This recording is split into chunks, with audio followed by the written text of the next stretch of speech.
say Merry Christmas. It is a pleasure to be here with you every Friday morning on Life Network for Women. But this Friday is super special because it is Christmas Eve. And I just wanted to remind you that if you don't have this book already, please get it, the Home Experience book.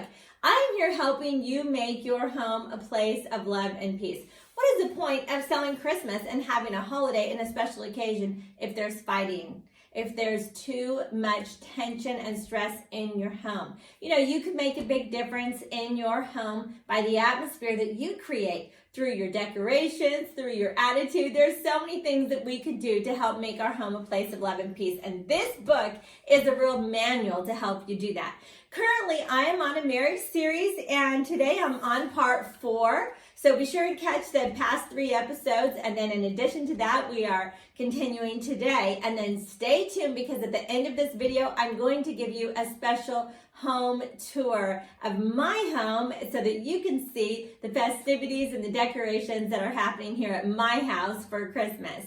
I love making special occasions special, and I want to encourage you to do the same, and I hope that you are. But more importantly than decorations is our attitude. The Lord gave us real clear instructions when He said that to boil everything down. If you have everything in the world, if you have all the gifts and all the treasures and all the money, if you own everything, if you're very, very successful, nothing matters. Even if you give a lot to the poor, even if you have a huge charity organization, nothing matters if you don't have love. Which is why we want to always remind ourselves to know Jesus. He is love. God is love. Jesus is the Prince of Peace, and we want to invite the presence of the Lord into our home, especially today, because Jesus is the reason for the season. So as I'm on this marriage series, let's continue with part 4 of these ABCs, the absolute basic criteria for a great marriage.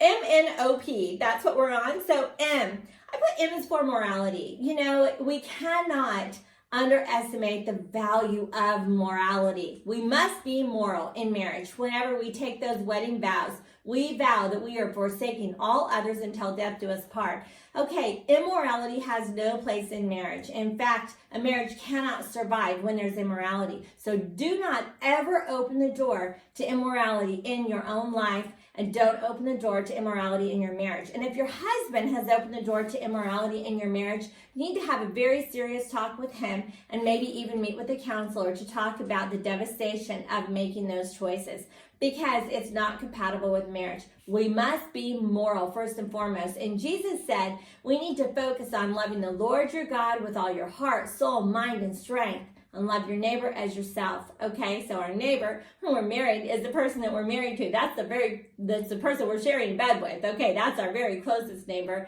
And so we want to love them as ourselves. We would never want to be cheated on in a marriage. We want to be moral. We want to have integrity in our morality. And so, of course, we want also for our spouse to have a very high moral standard in marriage. Don't ever open the door to immorality. N is for nurture. Let's nurture our husband. You know, he wants to be taken care of. In fact, it's one of his top 5 needs to have a woman that loves being a homemaker. He wants that domestic support. So don't be afraid to be a real nurturer. We want to take care of things at home, make our home homey.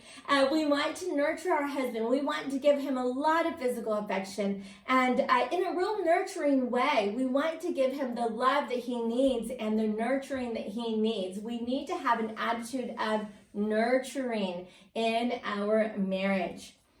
O is for optimistic. Okay, here's where we have, let's have a Merry Christmas, an optimistic Merry Christmas. Okay, we need to be optimistic. So whatever you feed grows, whatever you starve dies. If you feed the optimism, if you feed the happy thoughts, if you think positive things about your marriage and you speak life to your marriage, you speak positive things, you're very optimistic about your marriage, you're going to grow a great marriage. If you're pessimistic and negative about your marriage, you will destroy the atmosphere in your home and in your marriage. So having a Merry Christmas is possible today, no matter what your circumstances are, if you have an optimistic attitude. And then as you go into the New Year's, keep that optimistic attitude. In fact, make it a New Year's resolution. You're going to be an optimistic person all the time, no matter what, okay? Is the glass half full? Is the glass half empty? You know, the glass is half full. Not only that, it's refillable. So come on, be optimistic, put on that smile, and really trust that God has a plan.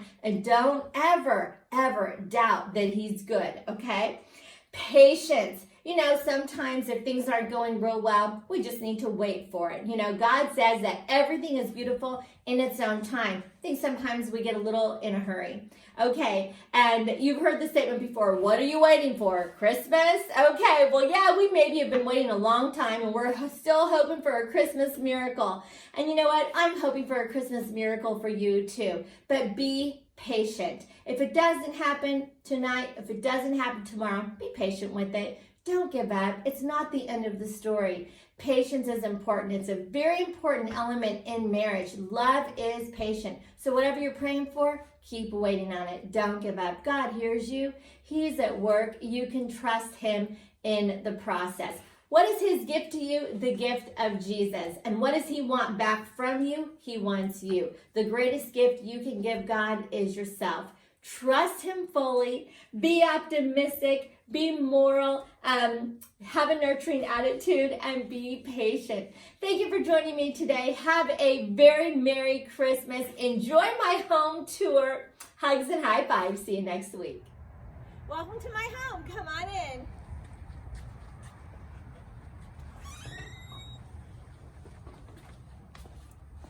I love decorating for Christmas. 'Tis the season to rejoice.